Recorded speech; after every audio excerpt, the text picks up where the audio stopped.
আসসালামু আলাইকুম ভিউয়ার্স, এই যে দেখুন আজকে কিন্তু একটু নতুন খাবার আছে। সেই নতুন খাবার দেখে একেবারে সব পাগল হয়ে যাচ্ছে। আর নতুন খাবারটা হচ্ছে এই যে নতুন ধান, গম, ভুট্টা ভাঙা এবং তার সাথে নতুন যে ধান সেটা আমি এখন এটা দিয়ে দেবো, দেখি কিভাবে খাই। নাও, খেতে থাকো।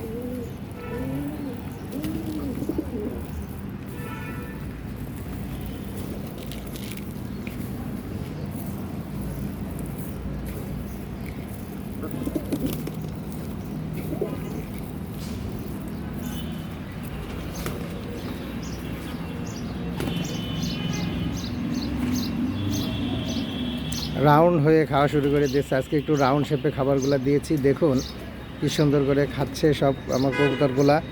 আর সকাল সকাল এইভাবেই আমি আমার কবুতরের ঘর খুলে দিয়ে তারপরে খাবার দিই। আর এই খাবারগুলো খেতে দেখলে খুবই ভালো লাগে। তো সবাই ভালো থাকবেন, আল্লাহ হাফেজ।